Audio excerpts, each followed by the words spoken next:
잠자는 근육을 깨워라의 허리 근육 깨우기가 첫걸음이다. 40대 초반 여성의 이야기다. 그녀의 한여름에 지인들과 등산길에 올랐고 작은 점프가 필요한 코스에 다다랐다. 점프를 시도했는데 착지가 불안했는지 바위에서 한쪽 골이 미끄러졌다. 다행히 크게 다치지는 않았지만 또 철가상을 입었다. 그리고 그는 저녁에 생전 처음 허리 통증이 시작이 되었는데 다음날 병원을 찾았고 물리치료 약 처방을 받았다. 통증이 진정되지 않아서 병원을 견인 치료도 받았다. MRI를 찍어보니까 디스크 탈출 정도가 심각하다고. 그래서 절대 안정을 주문받았다. 통증으로 가동받는 지인의 아펠 운동센터에서 재활을 운동을 했다. 허리 통증은 국민 통증이다. 한 통계에 따르면 국민의 70에서 90%가 평생 한 번쯤 허리 통증, 일명 요통을 경험한다고 한다. 이쯤 되면 허리 통증은 국민 통증이라고 해도 과언이 아니다. 허리 통증에서 허리는 30개의 척추뼈 중요부 9개 부위를 말한다.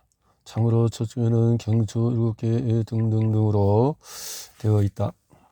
허리 통증을 말하는 대표적인 질환으로 허리를 삐었다라고 한다. 허리 통증을 위한 운동 방법 맞추는 본질을 깨둘지 못하고 있다. 스쿼트 등등 하는데 앞서 근육에 대한 설명에 이야기했듯이 허리는 척추에 밀착해 있는 속근육과 겉근육이 있다.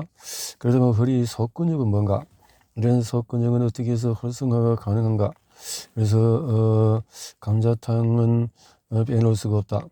감자탕은 한국적인 음식인데 돼지 허리뼈임에도 불구하고 거부감 없이 모든 식성을 사로잡는 대표적인 국민 음식이다.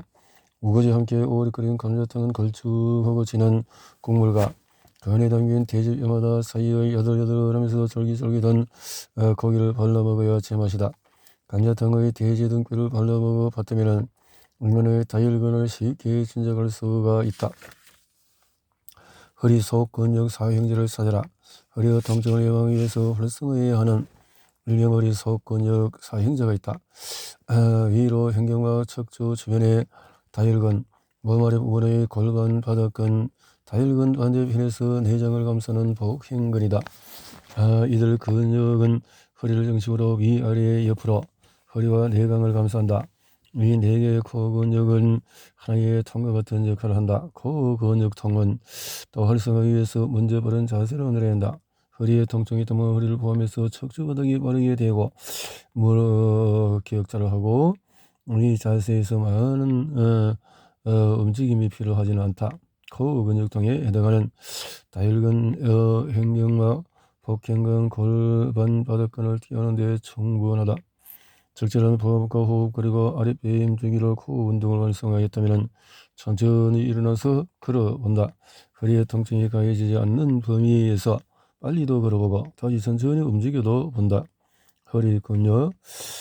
둘째는 아랫배에 힘을 줘서 복압을 느낄 때 몸의 가장 아래에 있는 골반바닥 근까지 닿는 느낌이 들어야 효과적이다. 복압과 호흡의 정도는 횟수가 중요하지 않다.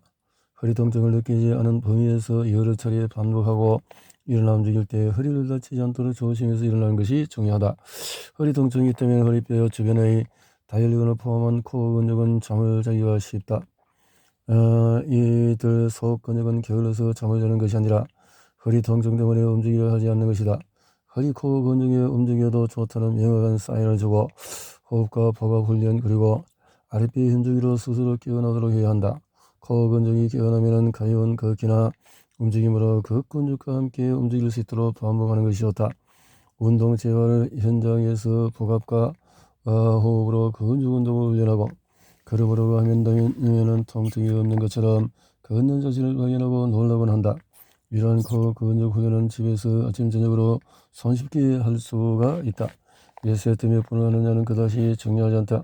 허리가 아프면은 허리 통증이 올 것 같으면 시간 나는 대로 연습해서 지긋지긋한 허리 통증이라는 어두운 터널을 조금씩 벗어날 수가 있다. 목, 어깨와 등 인체 트리오다. 목, 디스크, 허리, 어깨 통증, 등 결림 이들 3개의 통증을 얽히보면 서로 다른 부위의 질환인 것처럼 보인다. 그러나 이들 통증을 개별로 대처했다가는 쉽게 통증을 잡을 수가 없다. 목은 생명과 직결되어 있다. 목숨 또는 목을 치다라는 표현만 봐도 알 수가 있다. 적소. 그러나 일상생활에서 목이 중요한 이유는 따로 있다. 인체에서 가장 중요한 부위인 머리를 떠받친다는 것이다. 가는 7개의 경추가 작은 보울링공 무게에 해당하는 머리를 오롯이 떠받치고 있다. 머리의 무게가 커질수록 목이 감당해야 할 고통과 수고로움을 비리로 한다.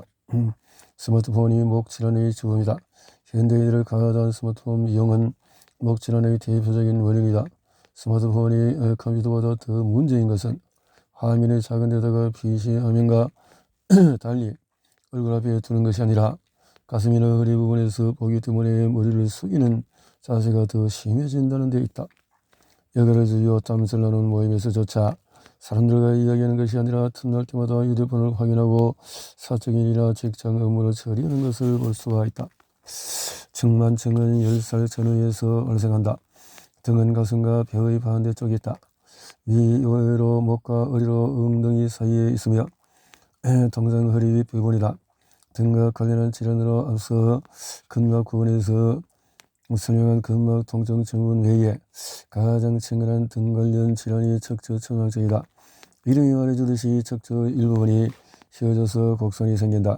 척추천망증에 대한 원인이 구체적으로 밝혀지진 않았지만 가장 많이 발생하는 연령대는 10살 전후한 청소년기라고 한다. 척추천망증이 발견되는 계기는 겉으로 드러나는 체형이 이상인 만큼 10살 전후한 자녀가 있는 경우에 자녀의 체형에 각별한 관심이 필요하다. 목, 어깨와 등은 두려워다. 어느 하나의 문제가 있다면 그 하나에 집중해서는 문제가 해결되지 않는다. 거북목을 해결하기 위해 목만 스트레칭하거나 어깨나 등이 열릴 때 통증 부위에 대한 스트레칭으로는 각 부위의 통증과 불편함이 사라지지 않는다. 목, 어깨와 등은 통합치료가 필요하다. 한 청년이 목 통증을 호소하며 센터를 찾아왔다. 그에 따르면 통증의 시작은 군대에서 축구 시합을 했을 때였다. 해경하다 넘어진 그는 목을 삐그던 후에 제대로 치료받지 못했고 목이 불편한 채로 제대했다. 그런데 군대 제대 후에 목의 통증은 나아질 기미를 보이지 않고 점차 심해져 갔다. 오래동안 사용하지 않은 목은 매우 불안정해 보였다. 또 다른 사례는 30대 사모제 여성이 센터를 찾아왔다. 머리가 너무 무겁다고 목의 통증을 호소했다. 여성이 목은 불편함을 호소했지만 필자는 어깨와 등을 이완하는 것부터 시작했다. 어깨와 등의 긴장을 풀고 이완시켜서 호흡을 충분히 하도록 했다. 또 사례에서 알 수 있듯이 목, 어깨 등은 하나의 세트로 다루어야 한다. 여성이 몸이 불편하거나 통증을 느낄 때 목만 늘어서는 답이 없다. 목, 어깨 등은 함께 움직인다. 목, 어깨 등은 트리오로 힘을 합쳐 3중주를 연주하는 것이다. 통증 원리를 이해해야 다스릴 수가 있다. 통증 몸의 구조 신호에 귀를 기울이라. 하루에도 몇 번씩 우리는 통증을 겪는다. 집안 가구에 부딪혀서 멍이 들거나 직장에서 정의에 손이 베이기도 한다. 요리를 하다 손이 뜨거운 것에 다 데이기도 하고 길을 걷다가 돌부리에 걸려서 넘어져서 몸 어딘가에 상처가 나기도 한다. 며칠 아프다가 사라지는 통증도 있지만은 수개월 지나도 멈추지 않는 통증이 있다. 바로 만성 통증이다. 만성 통증은 보통 3개월 이상 지속되는 통증을 의미한다. 몸이라는 상처로 분급성 통증과 달리 만성 통증은 상처가 아무래도 계속 될 수가 있다. 통증은 고마운 존재다. 잠깐 아프든 오래 아프든 당뇨병은 대표적인 성인 만성 질환인데 우리나라에 500만 이상의 당뇨 환자가 있고 매년 2천여 명의 당뇨발을 절단하는 고통을 당하고 있다. 당뇨를 오랫동안 앓게 되면 발의 말초신경이 적어서 발의 감각이 무뎌지고 발의 상처가 나도 통증을 느끼지 못해서 빨래를 차지 못할 뿐만 아니라 발의 상처가 나면 회복도 느려서 결국 족부교사까지 진행되는 것이다. 세상에는 통증을 못 느끼는 사람들이 있다. 그러나 세상에서 신체 일부가 아니라 온몸의 통증을 느끼지 못하는 사람들이 있다고 한다. 통증을 느끼지 못하여서 무통각증 사람들이 분류라고 불린다. 파키스탄의 10대 소년의 나비드는 선천성 무통각증을 앓고 있다. 나비드의 가족을 가운데서 무통각증이 있는 사람들이 더 있었다. 관련 연구에 따르면 이들은 통증이 없어서 행복해 보이지 않았다고 한다. 몸을 다쳐도 통증이 없어 어디가 다치는지 모르기 때문에 늘 조심해야 하고 통증은 불쾌한 감각의 감정적인 경험이다. 통증이란 실제적으로 잠재적인 조직 손상과 연관해서 불쾌한 감각과 감정적인 경험이다. 여기서 주목해야 할 통증은 감정적인 경험이라는 것이다. 다시 말해서 통증은 누구에게나 그 크기가 동일하지는 않다. 뿐 아니라 통증은 내가 만들어내는 출력물이라는 사실에 주목할 필요 있다. 통증이라는 감각이 만들어내는 과정은 생각보다도 복잡하다. 통증에서 앞서 통증에 대한 정의에서 잠재적인 조직 손상이라는 표현이 있다. 몸에 상처가 생기지 않아도 과거 경험으로 인해 통증을 느끼기도 한다. 실제 있었던 사례다. 1995년에 B씨라는 29세 청년은 건설 공사장에서 뛰어내리다 장애에서 긴 못을 밟게 된다. 청년은 신발을 뚫고 나온 모습을 보고 엄청난 통증을 호소했다. 청년의 응급실에 도착하자 의료진은 극심한 통증을 호소하는 그에게 진통제를 주사하고 조심스럽게 신발을 제거했다. 그런데 긴 옷은 발가락을 비켜서 신발만 관통한 사실을 발견했다. 이런 통증은 실제 손상이 없어도 과거 경험에서 이웃에서 감각으로 느끼기도 한다. 통증이 쾌락이 될 수도 있다고? 제레미 벤담은 인간은 자연법칙에 따라서 고통과 쾌락이라는 두 절대 권력의 지위를 받는 존재라고 이야기했다. 상대적인 감정이라는 것을 간파한 말이다. 영국의 한 연구팀은 고통이 쾌락이 될 수 있다는 쾌락전한 가설을 입증해내었다. 통증은 더럽히고 싶은 감정이지만 알고 보면 몸이 불편하다는 구조로 신호를 보내는 것이다. 몸의 구조 신호는 다양하게 나타날 수 있다. 가벼운 불편함도 있고 또 심각하지만 일시적인 통증일 수도 있다.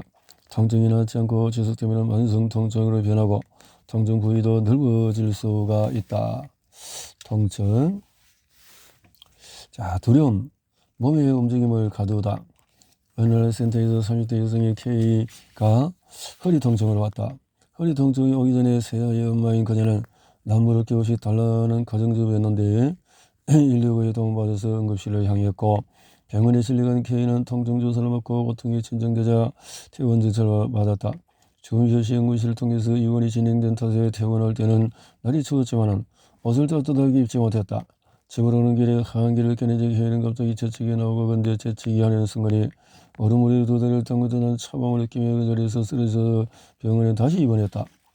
아플 것 같아서 아파요. 병원 입원에서 통증치료가 다시 시작되는데 병원에서는 디스크 탈출 재활 의료로 절대 안정을 권유했다. K는 순간적이었지만 도저히 느끼던 차범을 잊을 수가 없었다. 도저히 경험하고 싶지 않은 느낌이었다. K는 평생 이렇게 살 수 없다고 마음먹고 여기저기 병원들을 찾아다녔지만 허리 통증은 사라지지 않았다. 또한 K는 재채기에 대한 두려움이 있었다. 재채기 하려고 하면은 벽이든 기둥이든 어딘가를 두 손으로 잡고 재채기 하려고 했으나 실제 재채기는 나오지 않았다. 이것저것 병원에 다니고 스스로 학습한 허리 통증에 대한 지식은 K의 두려움을 더욱 키웠다. 어떤 움직임을 해보라고 이야기하면은 아플 것 같다고 말하면서 몸을 움직이지 못했다. 통증에 대한 두려움이 크면 몸을 움직이는데 극도의 불안을 느낀다. 병원에서도 운동 등 몸을 움직이는 것을 자제시키며 절대 안정을 권유한다. K는 거리가 1m, 앉지 못하고 서서 공부한 변호사 시험 수행생, 통증의 움직임을 가둔 사이로 변호사 시험 준비생도 빼놓을 수가 없다. 20대 후반 그녀는 로스쿨 졸업생이다. 한 번의 변호사 시험 실패를 겪어서 이번이 재도전이다. 그녀는 허리 통증이 있었다. 그녀는 마침내 변호사 시험을 마치고 센터를 방문했다. 오래동안 앉지 않아서 고관절의 가동 범위가 좁아 있었다. 거리, 통증에 대한 두려움이 몸을 가두다. 이러면 아플 것 같아서 아파요. 통증을 겪어보지 않은 보통 사람은 어법이 안 맞는 말 아닌가? 라고 생각할 것이다. 세 자녀의 엄마와 변호사에서 통증에 대한 두려움이 일상의 움직임을 가둘 때 잊지 말아야 할 부분이 있다. 통증이 있는 부위의 모든 움직임의 통증으로 이어지지 않는다는 사실이다. 우선 호흡부터 움직임이다.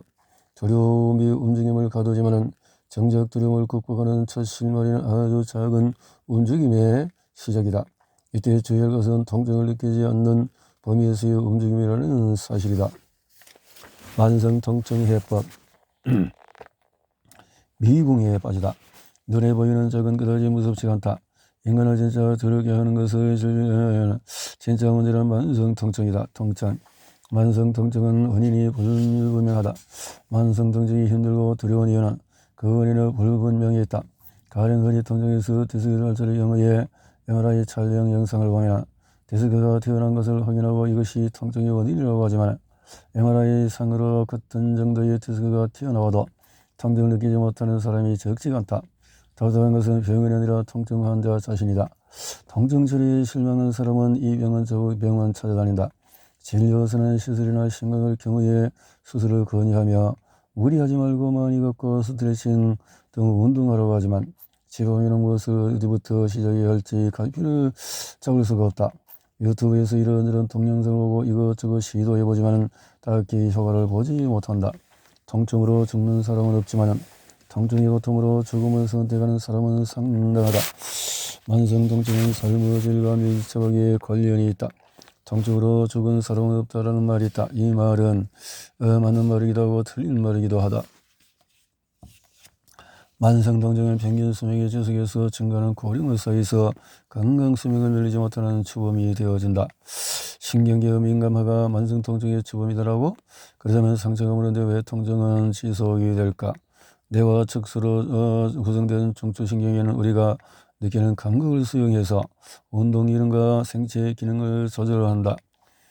다소 의료 전문가는 근육, 관절, 인대 등의 만성적인 통증을 일으키는 섬유근육통을 이러한 중추 민감화 질병으로 지목한다.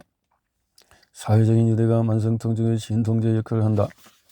연구에 따르면 사회활동을 적극적으로 참여하는 것에 기반한 사회적인 유대가 높은 사람이 만성통증을 상대적으로 잘 견딘다. 스트레스 만성통증의 주범이다. 스트레스가 만성통증은 매우 고약한 질병이다. 정통적으로 방법으로는 치료에 한계가 있다. 통증 악순환, 열쇠는 자신에게 있다. 샌들을 찾는 사람들 절망 한가운데서 찾아온다. 또는 내처럼 병원도 신통치 않은데 여기서 정말 통증이 나올까? 이렇게 이야기하면 운동 전문가라도 아무리 옆에서 전문 지식과 임상 경험을 활용해서 조언한다고 하더라도 갑자기 잠자기 쉬운 심부근이나 속 근육을 미리미리 다시 깨우는 것을 통증이 느끼는 것이다. 만성통증은 파국적인 상상을 불러일으킨다. 만약에 낫지 않으면 어떡하지? 이렇게 파국적인 생각, 어떻게 아픈 거, 통증에 대한 두려움을 떨쳐내고 움직임을 회복하면 필요한 근육에 근력을 보낸다. 또 같은 통증이 있어 이 통증이 나올 수 있어. 분명히 나아질 거야 라고 생각하는 사람과 의사 선생님이 움직이지 말라고 했는데 하고 계속해서 자 그러나 모두 운동 재활에 성공해서 일상생활로 복귀하는 것은 아니다. 최근 어릴 때 제대로 기고 놀면서 본격적인 직장생활에서 더 이렇게 도움을 받기도 하고 호흡에 집중하려고 하고 작은 움직임을 느껴보려고 하면 정작 아이들은 움직임을 느끼지 못한다. 만성통증의 열쇠는 자신에게 있다. 통증의 두려움이라는 감옥에 자신을 스스로 가두어서 통증의 악순환에 빠질 것인지 아니면 통증의 두려움으로부터 한 발 한 발 걸어 나올지 열쇠는 자신에게 있다. 열쇠는 자신에게 있다. 통증에 갇힌 몸 위로가 먼저다. 열쇠는 자신에게 있다. 살면서 한 번이라도 목허리, 어깨, 무릎 등의 지독한 통증을 느껴본 사람이라면 통증이 가져오는 우울과 두려움이 사는 것보다 힘들다는 말에 고개를 끄덕일 수밖에 없다. 몸은 일성을 보여주는 성적표다. 몸은 마음보다도 정직하다. 재활운동 그래서 주변 가족이나 직장 동료의 인정과 위로가 중요하다. 나도 아팠는데 라는 등등으로 자, 이 통증에 대해서